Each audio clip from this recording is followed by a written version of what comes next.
Frères et sœurs dans le Seigneur, la République démocratique du Congo va traverser une zone de turbulence. Des manifestations et des troubles vont commencer. Les jeunes vont se heurter entre eux. Nous sommes au mois de juillet à la fin, exactement le 28, que j'annonce cette prophétie. Que les autorités prennent des dispositions, car les événements positifs et les événements négatifs qui sont déterminés de manière irrévocable et indépendante de la République démocratique du Congo va commencer à souffler. Certains diront que le Congo va faire naufrage. Mais moi je vous informe, nous tendons vers notre destin.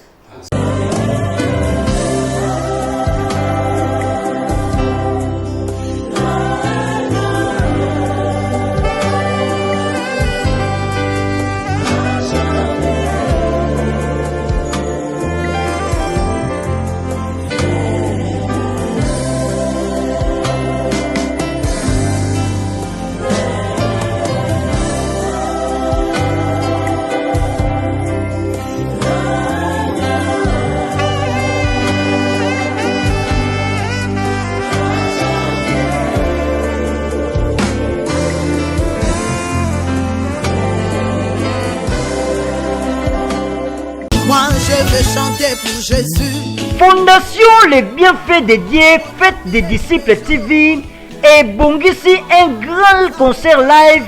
Ne touchez pas à Sarah. Un grand rendez-vous ya balongi pe bagumameli. Mokolo ya samedi 13 août 2022 na quartier 7 na terrain Mambenga na commune ya Njili. Référence Are Mangobo. Et kosangisa bayembi ebele lokola Maman Micheline Chabani, Maman Esther Mboukou, Frère Landry Mongali, Frère JP et Mungu, Frère Nelson Kikem, P. Jonathan Yafou. Bien-aimés dans le Seigneur, et kozala moment ya kitoko na présence yankolo. Mieux vaut un jour dans tes parvis que 1000 ans ailleurs. Boya totombola Yesu Masia, nanzela ya baloyembo na bachantre. Nzambe nyonso oyo balingaka Nzambe oyo bazaka na posa koyemba pe kobina tokutani bongo mokola samedi 13 août na bengisi bino nyonso bana Kimboteke bana Njili bana Masina biso nyonso bana Lemba biso nyonso toya tokumisa Nzambe longo ngai nakozala ebongo yo. Mesdames et messieurs, bonjour. Merci de suivre l'émission intitulée De l'ignorance à la connaissance. Nous sommes d'accord avec vous, comme je viens de l'introduire tout à l'heure à l'extérieur de la chaîne, que nous sommes en train de parler d'un thème très très important qui est intitulé l'étude de personnages bibliques. L'étude de personnages bibliques nous aide à savoir qu'il y a des gens qui sont partis de rien, des gens qui sont sortis de familles quasi inexistantes, de personnes qui n'ont pas connu de grands cursus académiques. Certains avaient des défauts, d'autres avaient des incompétences. Mais au fur et à mesure qu'ils ont marché avec un Dieu, aujourd'hui, ils sont devenus des références lorsque nous parlons de l'histoire du peuple juif. C'est la raison pour laquelle je vais dire à quelqu'un qui me suit qu'il est très important que tu suives ces enseignements, ça te permettra de te positionner dans les concerts des grands hommes dans le monde de l'esprit. Voilà pourquoi le sous-thème est donc intitulé La destinée.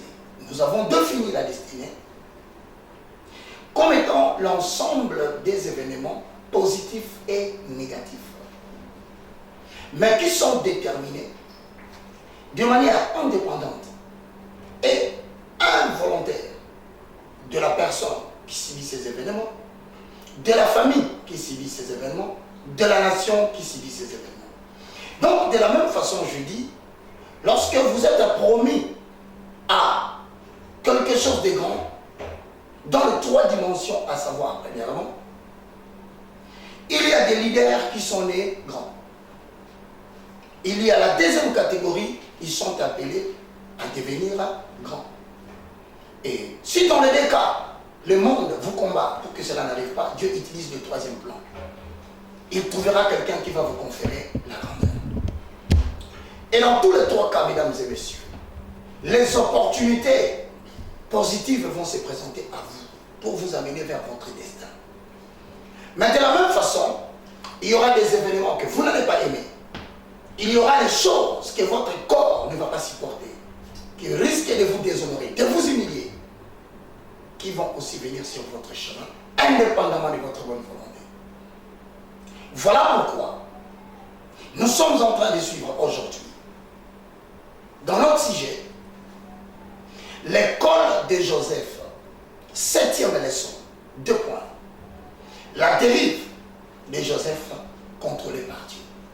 Alors j'invite tous ceux qui ont l'ambition d'aller loin avec Dieu, à l'instar des leaders d'Israël, que l'Éternel vous amène dans une école où vous allez apprendre des choses qui vont vous positionner et vous dire Dieu ne vous a pas encore abandonné. Amen. Alors sur ce plateau, je ne suis pas seul avec la nouvelle génération de l'université de la foi chrétienne.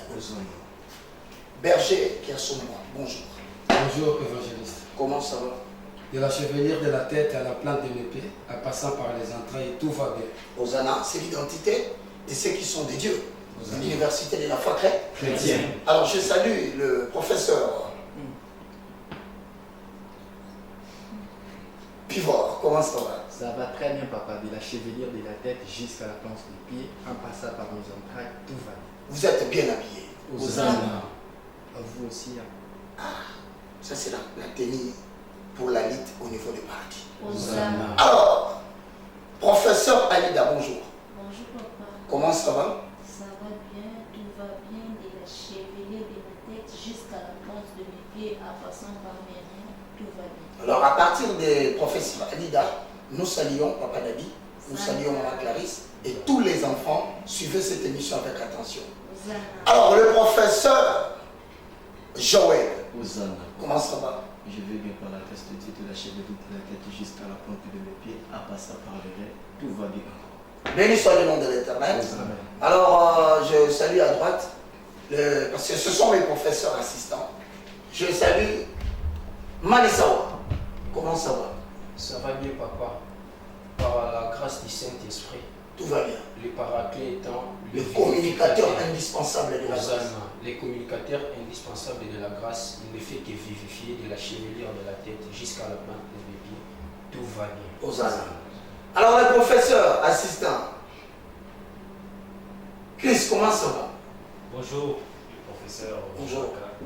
De la chevelure de ma tête jusqu'à la plante de mes pieds, à passant par mes rangs, tout va bien. Pour Chris, je salue toute la famille en saluant papa de Chris et la maman de Chris. Hosanna. Votre enfant est une fierté pour nous. Hosanna.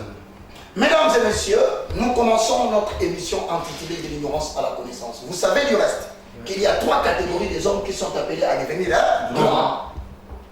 La première catégorie, ce sont des personnes qui sont nées grands. Tu peux les combattre dans la vie. Tu peux te mettre à chercher à nuire à sa vie. Vous pouvez faire des complots, vous pouvez vous liguer, vous pouvez tirer des armes. À la fin de toutes les choses, vous verrez cet homme assis dans la grandeur. Parce que sa grandeur ne vient pas du monde. Sa grandeur vient de Elohim qui lui a donné une identité céleste. Quoi que vous fassiez, toutes choses vont concourir à son bien. Amen. Deuxième catégorie, ce sont des personnes qui sont appelées à devenir grands. Lorsque vous les regardez comment il est né, comment il a grandi, comment il a traversé parmi les hommes, vous sentez qu'il n'y a rien. Mais mettez-vous en tête, à la fin de sa vie, on posera la question où se trouve l'œuvre de Dieu. Il deviendra grand. Mais lorsque vous regardez le cours des événements, vous ne sentez pas qu'en lui il y a quelque chose de grand. Lorsque vous le regardez, vous confondez même à travers le maladie qui le frappe, à travers le décès de son père, à travers le décès de sa mère, à travers l'abandon même de sa propre famille. Vous dites, cet enfant n'a pas de chance. Non, la chance, c'est la probabilité de gagner ou d'échouer. Mais la grâce, c'est la détermination de l'élection de Dieu qui voit en l'homme une grâce, une capacité que le contemporain ignore, mais que Dieu veut exploiter pour amener cet homme vers le destin qu'il a établi. Nous ne vivons pas selon la chance. Nous sommes élus de Dieu. Troisième catégorie, c'est une personne qui peut naître dans une famille pauvre. Il peut naître dans une famille où il n'y a personne qui incarne la gloire de Dieu. Et pendant toute sa vie, vous allez constater que c'est un homme que Dieu fait toujours par la grâce. Il rencontre des personnes sur son chemin. Ce sont des gens que le monde cherche, mais que lui rencontre par hasard. Ce sont des gens que l'humanité envie à la télévision, mais ils ne comprennent pas comment ils se retrouvent assis à la gauche de cette personne. On veut leur confier la grandeur. Frères et sœurs dans le Seigneur, écoutez-moi très bien. Lorsque nous parlons de la dérive, cela veut dire tout simplement, c'est un acte par lequel une personne quitte le chemin établi du succès. Le voici dans les histoires qui conduisent tout droit vers le chemin. On dit que quelqu'un est à la dérive lorsque le cursus académique commence par l'école maternelle, primaire, secondaire et universitaire. Le voici, il a atteint quelques années. Il n'a pas fini l'école primaire. Et les gens disent, il est à la dérive. Dérive signifie dérailler. Quand on cherche des hommes de Dieu, le voici que au début de son ministère, il ne sait pas lire. Au début de son ministère, il ne sait pas écrire. Au début de son ministère, il a déjà engrossé une fille, la réputation est salut. Et quand on regarde le chemin que les gens suivent pour devenir un homme de Dieu puissant, on considère qu'il n'est plus dans les critères. Il a dérivé. Mais écoutez-moi bien, ce que les hommes appellent dérive, Dieu a dit à Israël, tu n'appelleras pas conjuration ce que moi l'Éternel je n'appelle pas conjuration. Autrement dit, tu n'appelleras pas échec dans ta vie, ce que moi Dieu je n'ai pas appelé échec. Tu ne peux pas faire l'école primaire. Ça c'est selon la vision des hommes, selon les yeux des hommes. Or Dieu ne regarde pas selon les yeux des hommes. Dieu regarde selon ses propres yeux.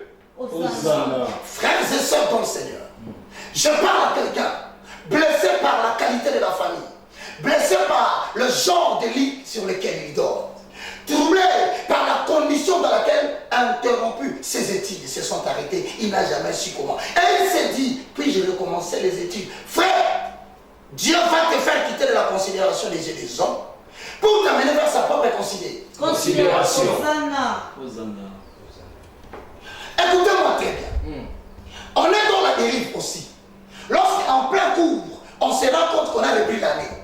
Alors qu'on est appelé fils de Sion, il est écrit dans la parole de l'Éternel.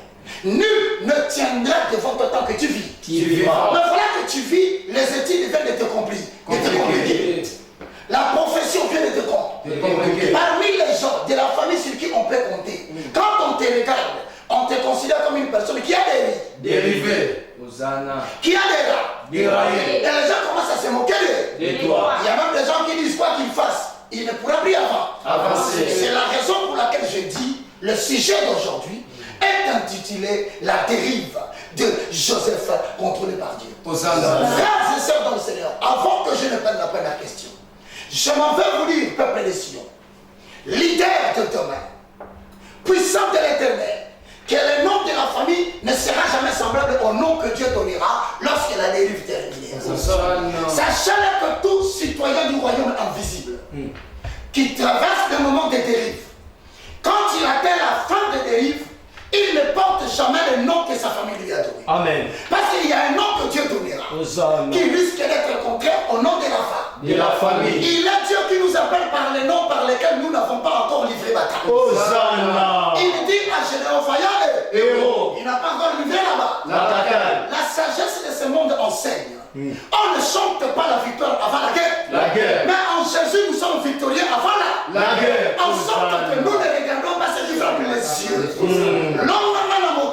Mais on l'ongise en métier. Interromps mes études, mais tu n'as pas interrompu l'école des choses. Les fondements, les rouleaux. J'ai dit à quelqu'un qui croit qu'il est seul, qui a son moi, tu n'es pas seul. Christ, tu n'es pas seul. Yvon, tu n'es pas seul. Alita, Joël et Marissa, regardez la maison d'Itayoshi, tu n'es pas seul. Regarde cette histoire. Avant de répondre, frères et sœurs dans le Seigneur, Joseph est entré dans la dérive, c'est-à-dire un garçon connu de son père. Il était aimé par son père. Chacun matin, midi, soir, le père le regardait. Le père le voyait et le père était content. Tant que ton père est content, tu n'es pas encore content vis-à-vis du Père Céleste. Tant que ta famille est joyeuse avec toi, tu n'es pas encore joyeux avec le Père Céleste. Il doit te faire quitter de la de Dieu. Or, le Père regarde avec les yeux visibles. Mais l'Éternel regarde avec les yeux invisibles. Or, pour entrer dans les yeux invisibles de Dieu, il faut entrer dans l'anonymat et l'invisibilité des hommes. Hosanna. C'est là où les gens disent qu'il est Dérivé. Or, il n'est pas dérivé. C'est lorsque les hommes ne te voient pas. C'est lorsque la famille ne sait pas quelle est l'orientation que ta vie a pris. Lorsqu'ils commencent à avoir les visions troublées sur toi, c'est alors que l'écriture de Dieu qui écrit tout droit sur des longues courbées commence à écrire. Frères et sœurs, écoutez-moi très bien. Il a fallu que Joseph puisse quitter les yeux de son père, quitter l'affection de son père. Alors que l'humanité peut dire que c'est fini pour cet enfant, il était au bénéfice de l'élection de Dieu qui contrôlait tout. Amen. Alors je rappelle à quelqu'un, si tu crois que tu es seul, au moment où je parle, tu n'as pas d'amis. Au moment où je parle, tu es fondu dans l'anonymat. Au moment où j'enseigne ce message, tu es en train de noter les cours que j'enseigne, mais dans une maison qui ne ressemble pas à ce que Dieu t'avait promis. Je suis venu te dire, il y a des citoyens, des hommes et des femmes qui sont sortis de familles d'esclavage, même ta famille est encore bonne. Le Père les appelle Moïse, c'est dans une caisse de jonc qu'il se retrouve jeté dans l'eau. Au gré des vagues, il va aboutir à l'endroit que Dieu avait préparé pour lui. Si on dit qu'un seul exemple ne suffit pas, nous sommes dans l'exemple de Joseph. Il se retrouve à la dérive. Le nom de Joseph signifie que l'Éternel ajoute. Si tu es de cette école à la 7e leçon, les gens vont vouloir retrancher ta vie. Ils vont vouloir te mettre à part pour que tu ne participes pas à la compétition. Ils vont faire de tout leur mieux, en sorte que quand on regarde les enfants, on ne sait pas te compter. Mais je suis venu te dire, tu es égaré devant les hommes, mais tu n'es pas égaré devant Dieu. Amen. Les événements donnent l'impression que tu es abandonné. Une fille rejetée. Tu dors à même les sols. Dans les permanences de l'église, tu dors. Tu trimballes dans la rue, tu ne sais pas à un moment donné, oh là là, mais je suis venu te dire, bien que tu sembles être perdu devant les hommes, je t'ai dit dans l'école de Joseph 7e leçon, tu es au bénéfice de l'élection de Dieu qui contrôle tout. Peuple d'Élohim, c'est ici l'école des grands leaders. Nous allons poser le fondement et nous allons la première question, nous allons la voir, qui nous permettra de pouvoir te faire asseoir bien dans la chaise où tu es. Afin qu'après cette émission, tu cries Hosanna, au lieu de dire que Dieu m'a abandonné. Quand je traverse la vallée de l'ombre et de la mort, Hosanna. je ne crains aucun mal. Mais si tu ne suis pas cette émission, tu craindras le mal. Il a fallu que Dieu t'amène aujourd'hui devant l'ignorance à la connaissance pour que tu voies que la maison que tu habites n'est qu'une tente. Bientôt tu vas passer. Amen. Bientôt tu vas traverser. Amen. Casse-moi. Professeur. Première question. La question est posée, évangéliste. Pourquoi la dérive dans la vie de Joseph? Lorsque les chrétiens se retrouvent à la dérive, c'est parce que tout simplement, il a connu les hommes, mais il n'est pas connu de Dieu. Il faut qu'il soit méconnu des hommes pour être connu de Dieu. Or, connu des hommes demande ta présence physique. Mais inconnu des hommes demande que tu sois effacé. Dieu ne peut pas commencer à construire avec toi s'il ne t'a pas fait disparaître devant les yeux des hommes. Hosanna. Dieu ne peut pas bâtir une fondation solide si au préalable, les critères des hommes ne t'ont pas rejeté. Dieu ne peut rien faire parce que là où tu es, tu dépends de la provision de ton père, de la provision de ta mère. Mais pour que Dieu travaille, il faut que la provision de papa et de maman te quitte. Et lorsque la provision de papa et de maman te quitte, il te conduit vers un lieu désert. Il te conduit dans un lieu où personne ne sait où tu te trouves. Retiens une seule chose. C'est là où il t'apprendra la référence qui dit: j'appelle à l'existence des choses qui n'existent pas. Un homme qui n'a pas connu l'école primaire, je te donnerai l'école primaire céleste. Un homme qui n'a pas connu l'école secondaire, pas de diplôme ni de baccalauréat. Je vais te revêtir de baccalauréat céleste. Non pas selon l'école des hommes, mais selon l'école de Dieu. Les fondements. Les rouleaux. C'est là où tu apprendras le français dans le ministère public et pratique. Tu comprendras comment parler français sans passer à l'école. Quand tu seras devant les gens qui ont appris le français à l'école, le graphisme Maurice à l'école, ils poseront la question. C'est lui ou ce n'est pas lui? Reçois cette puissance.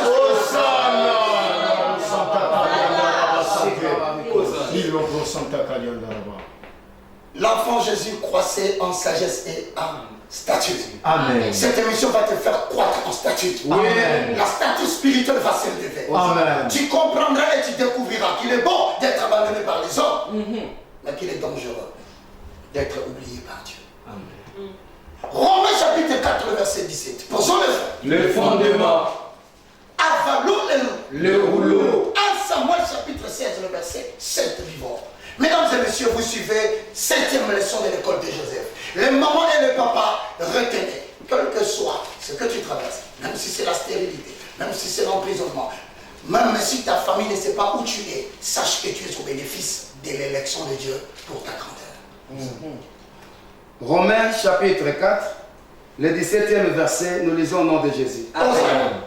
Comme le dit l'Écriture, j'étais établi pour être le père d'une multitude de peuples, placé en présence de Dieu.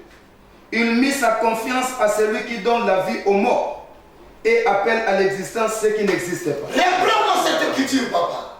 Romains chapitre 4, le 17e verset. Nous réalisons au nom de Jésus. Amen. Comme le dit l'Écriture, j'étais établi pour être le père d'une multitude de peuples. Dieu avait déjà pris Abraham pour être le père d'une multitude de peuples. Mais quand il dit Abraham, tu seras le père de la multitude, est-ce que les hommes voient la multitude? Non. Dieu t'appelle par un nom que les hommes ne connaissent pas. Moi, je vous appelle le prophète. Professeur. Quand on vous regarde, vous n'avez pas l'apparence des blancs. Des professeurs. Même à la maison, ton père dit ce garçon est en train de s'assurer. Est-ce que c'est de mon fils que je parle? Oui, c'est de ton fils que je parle. Il a dit à Abraham que je suis l'Éternel qui t'a donné le destin d'être le père de la multitude. Mais regardez la contrariété. Il dit à quelqu'un qu'il est le père de la multitude, mais écoutez la suite.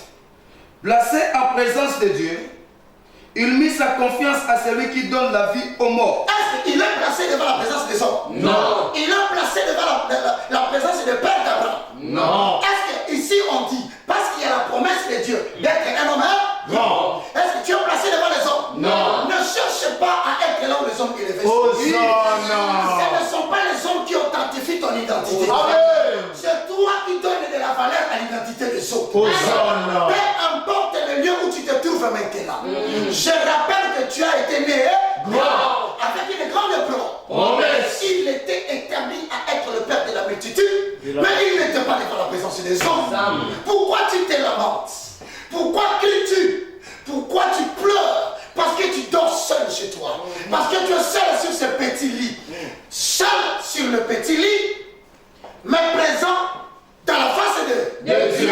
Or, pour que Dieu agisse, je vous ai dit, il doit te faire quitter de la maison de ton père. De ton père. De la maison de ta mère. De ta mère. De ta part. De ta patrie. Il t'amènera vers le lieu qu'il veut.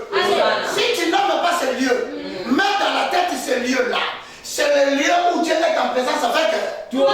Il dit à Moïse, ôte tes sandales, car le lieu dans lequel tu te trouves est ça. Il est sacré. Quel était le lieu sacré qu'on disait à Moïse? Mais c'était un désert. C'est un endroit où il n'y avait pas d'eau. C'est un endroit où son père et sa mère n'étaient pas là.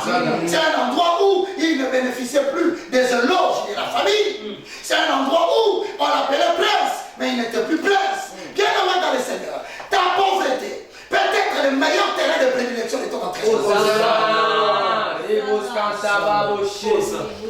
L'isolement que tu vis aujourd'hui, c'est travail de répétition, tu sors le matin, tu rentres le soir. Quand tu as l'impression que tu es devenu le lot de jouets de sacrifice. Tu as l'impression que tu es devenu un jouet. C'est la même chose que tu fais tous les jours. Et les gens, quand ils te regardent, ils disent, c'était la zone à 23.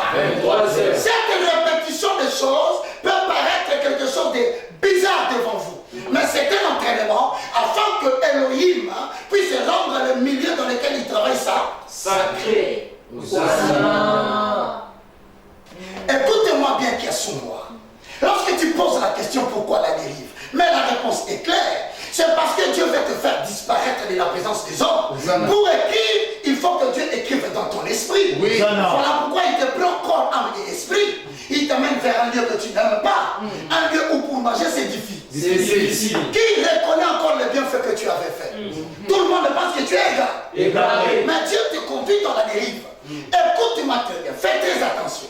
Puisqu'il t'a donné la promesse, l'objectif du diable c'est de te faire oublier le plan que Dieu t'a donné. L'objectif du diable c'est de te faire oublier le rêve que tu as fait. Frère, on ne dort pas pour choisir les rêves qu'on va faire. On ne dort jamais pour choisir la qualité des songes qu'on va faire. Quand on dort, c'est le moment où Dieu investit en nous spirituellement pour nous révéler notre position future qui doit être différente de la présence que nous occupons aujourd'hui. Mais ce qui te rassure, ce n'est pas les hommes. Ce qui te rassure, ce n'est pas Bac à côté de toi. Ce qui te rassure, ce n'est pas l'IFC à côté de toi. Ce qui te rassure, c'est d'être sûr que je suis au centre des intérêts de Dieu. Je me retrouve là où Dieu voulait que je sois. Même si je ne mange pas, mais je n'ai pas assez de transport. Je me précipite sur des motos. Je me précipite sur des S7. Je rentre tard à la maison. Dieu me fasse des yeux des hommes pour me garder comme Abraham devant sa présence. Et lorsque la dérive t'a placé devant la présence, qu'est-ce qui arrive? Lis les Écritures là où tu es. Romains chapitre 4, toujours le 17e verset, partie B. Oui. Et appelle à l'existence ce qui n'existe pas. C'est-à-dire, il avait dit qu'il va élever. Mais est-ce que l'élévation existe? Non. Il avait dit qu'il va te rendre grand. Est-ce que la grandeur est là? Non. Mais il faut qu'il t'éloigne des yeux des hommes. Au moment où tu crois que tu es éloigné de ce que tu devais obtenir, il te rapproche de lui qui s'appelle Dieu, c'est-à-dire la source de toutes choses. Mais dans cet anonymat-là, dans cette dérive justement, que les gens se moquent de toi, qu'ils commencent à appeler ce que les parents n'ont pas donné. Qu'ils commencent à donner ce que maman n'a pas donné. Qu'ils commencent à donner ce que les relations n'ont pas donné. Même les gens que tu enviais ne pouvaient pas faire ça pour toi. Maintenant que tu es éloigné d'eux, l'Éternel crée des circonstances qui vont appeler à l'existence. Les habits que tu vas porter, voilà pourquoi vous êtes bien habillés. Hosanna! Il commence à appeler à l'existence les choses qui n'existaient pas. Frères et sœurs, ne vous souciez pas des chaussures. Hosanna! Je te rassure que dans ton chemin, comme tu as compris ta raison d'être, les chaussures sont nombreuses. Hosanna! Première réponse. Il te fait quitter et t'amener dans la dérive pour que tu apprennes que c'est là où tu es plus proche de lui et que tu commences à te préparer à voir maintenant les choses que tu croyais impossibles par ton intelligence, par ton niveau académique. Il va les faire pour toi parce que tu es devant sa présence. Posons les fondements pour la deuxième réponse. 1 Samuel chapitre 16, le verset 7. Vous suivez l'école de Joseph, 7e partie, 7e leçon.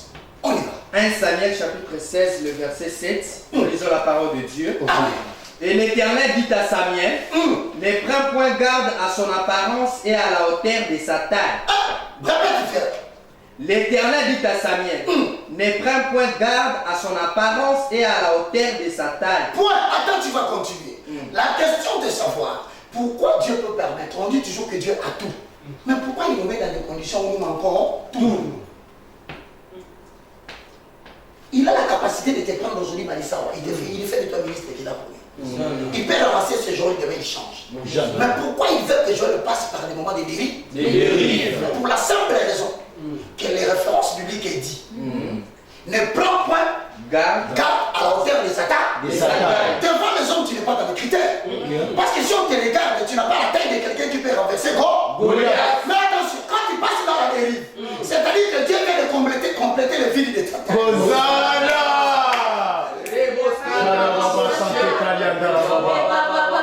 la dérive, tu feras l'examen de compétition devant les docteurs. Ceux qui ont la maîtrise de la science que tu es en train de vouloir affronter. Mais quand tu seras devant eux, quand tu viens de la dérive de Dieu, il vient de compléter ton CV par sa présence. Parce que celui qui regarde ta taille, Dieu lui dit, ne regarde pas sa taille.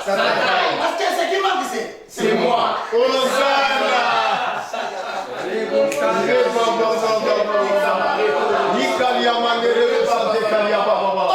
Pour choisir un roi, on prend des considérations physiques. On regarde la taille et la corpulence.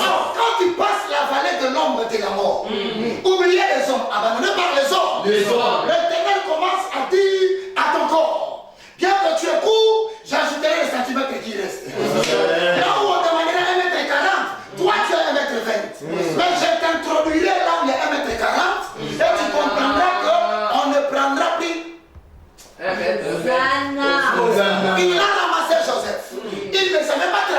Travailler. Il était un fainéant. Tout le moment, il passait son temps à côté de son père pour raconter ce que ses frères faisaient. Et quand même ses frères allaient travailler, lui restait à la maison. Dans les critères des hommes, Joseph était un fainéant. Mais lorsque Dieu voulait le conduire pour l'amener dans la maison de Potiphar, il a choisi des caravanes.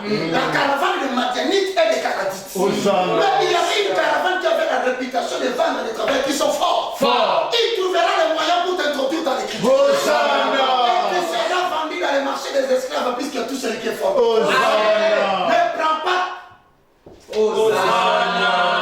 répète, ne prenez pas garde à cette incapacité de parler. Joseph a dit à Dieu, Seigneur, tu as montré que je suis né grand. Mais Moïse, c'était le cas contraire. Il a dit, moi je ne sais pas parler. Il lui pose la question, qui a fait la langue?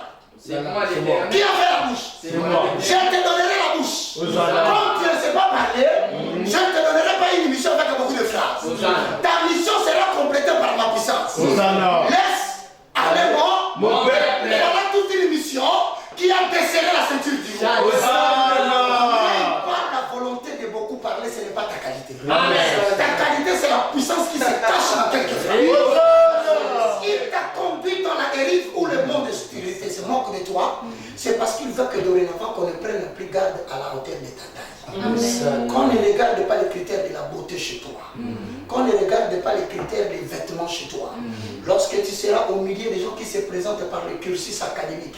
Je suis tédoc, je suis bidoc, je suis professeur attitré et responsable de l'étude des anges. Quand tu te tiendras debout, ta puissance qui se cache derrière ta maîtrise.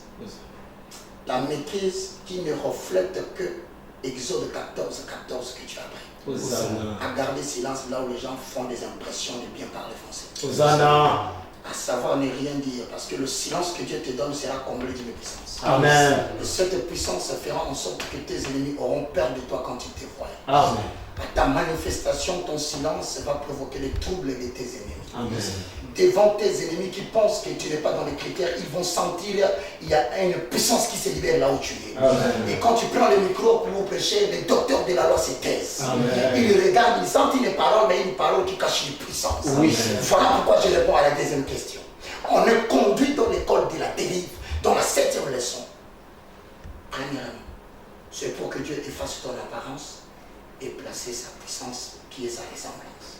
Continue la lecture. Hosanna.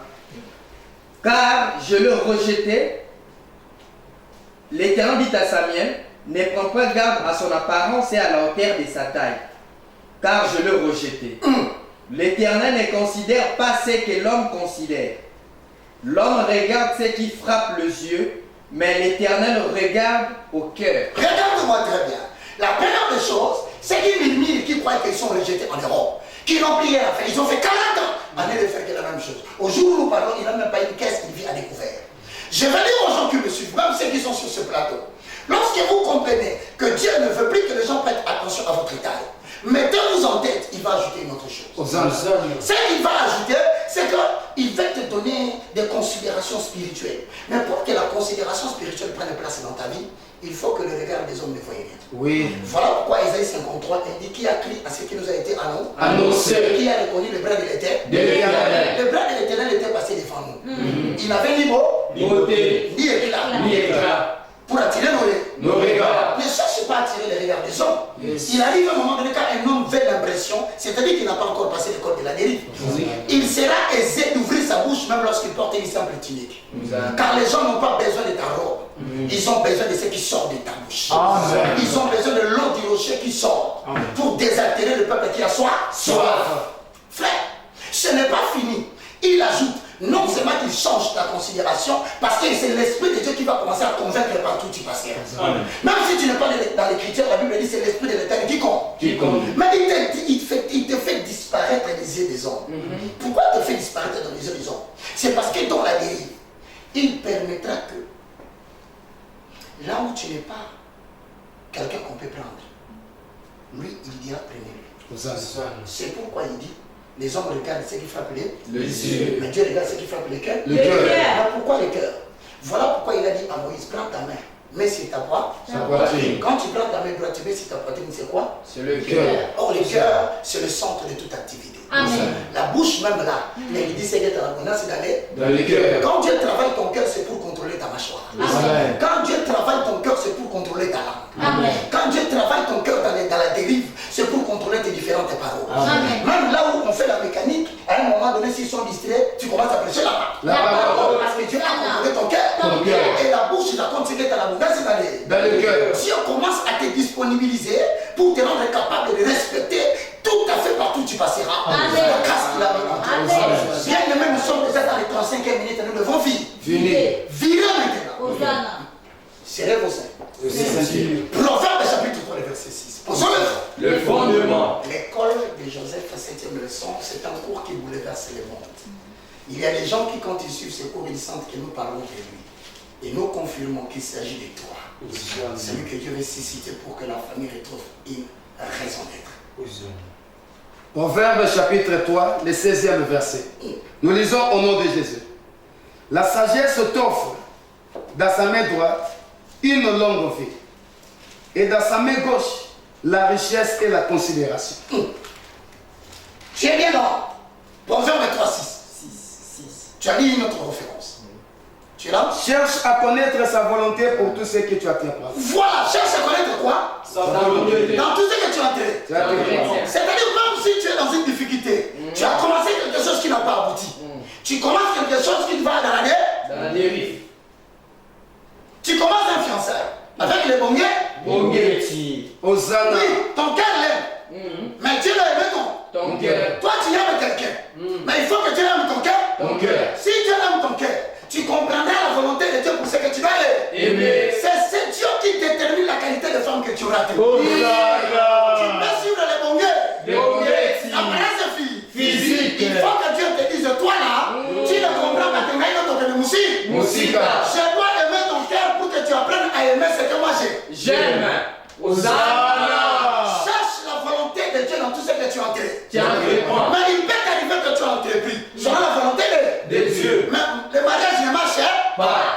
Le fiançailles ne marche pas. Le projet que tu as commencé ne marche pas. Tu commences à te dire, est-ce que c'était la volonté de Dieu? Écoute cette réponse. Lis-moi les Écritures. Et il te conduira sur les droits chemins. Vas-y. Ne te prends pas pour un sage. Révère l'Éternel et détourne-toi du mal. Ça sera une bonne médecine qui t'assurera la santé du corps. Proverbe chapitre 3, le verset 6. Quelle est la version? Version Louis II. Oui. Reconnais-les dans toutes tes voies. Regarde. Reconnais-les. Dans quelle voie? Non. C'est seulement dans les voies d'opportunité positive. Non. Est-ce que c'est seulement quand tout marche bien? Non. C'est seulement quand toi et moi que vous entendez bien? Non. Et c'est seulement lorsque toi et moi que vous êtes différents? Non. Quand même pas quand vous ne vous entendez pas. Au lieu de reconnaître reconnaître. Hosanna. Job a dit, allons-nous refuser de l'Éternel ceci? Non. Il avait donné la richesse, nous étions contents. Maintenant qu'il a tout pris, nous devons être contents. Le problème des croyants, dans la 7e leçon, tu es conduit par Dieu. Même les sorciers de ta famille n'ont aucune intervention de bouger ta vie. Même une minute et un mètre, ils ne peuvent pas agir. Dieu dit, reconnaît l'Éternel dans toutes tes voies. Autrement dit, même si tu es à la dérive au moment où je parle, reconnais que c'est Dieu qui t'a conduit là-bas. Et lorsque tu vas commencer à reconnaître, Dieu fera quelque chose. Qu'est-ce qu'il fera? La réponse est claire. Il aplanira tes sentiers. C'est-à-dire que le verbe aplanir signifie que Dieu veut rendre plat. Tu te retrouves devant des montagnes. Montagnes de fiançailles. Montagnes de quoi? Commerce. Tu commences à te demander comment je vais nourrir maman. Montagne pour venir à l'université. J'arriverai comment?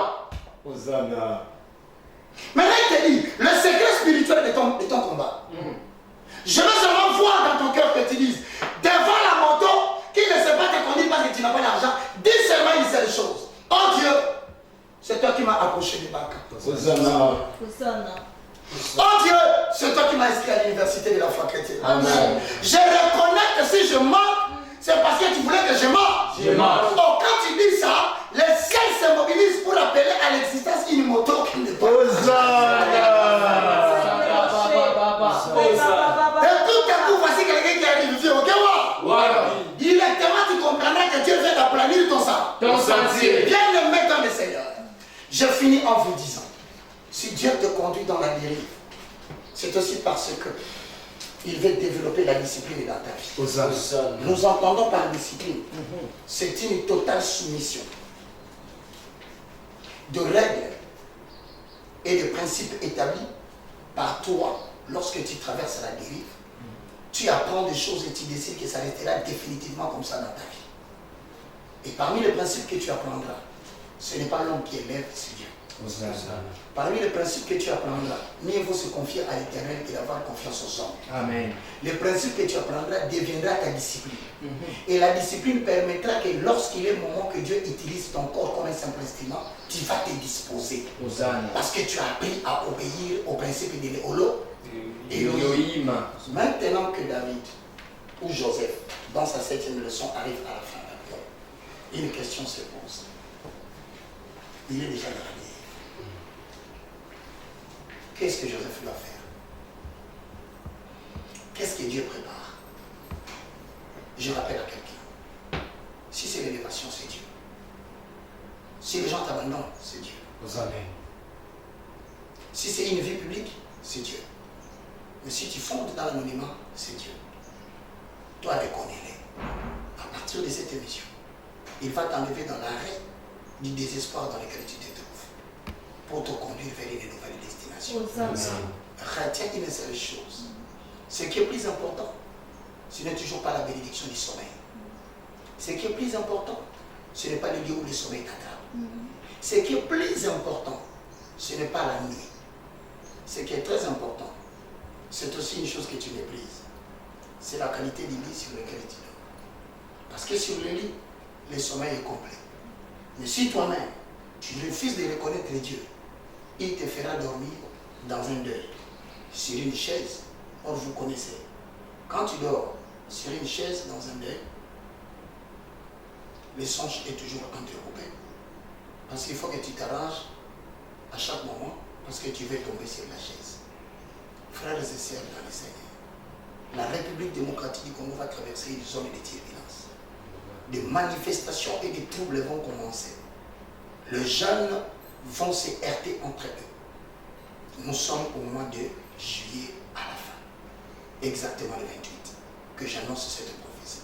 Que les autorités prennent des dispositions, car les événements positifs et les événements négatifs qui sont déterminés de manière irrévocable et indépendante de la République démocratique du Congo va commencer à souffler. Certains diront que le Congo va faire naufrage. Mais moi je vous informe, nous tendons vers notre destin. L'école de Joseph, 7e leçon. Très cher assistant, que Dieu vous bénisse. Amen. Au revoir. Au revoir.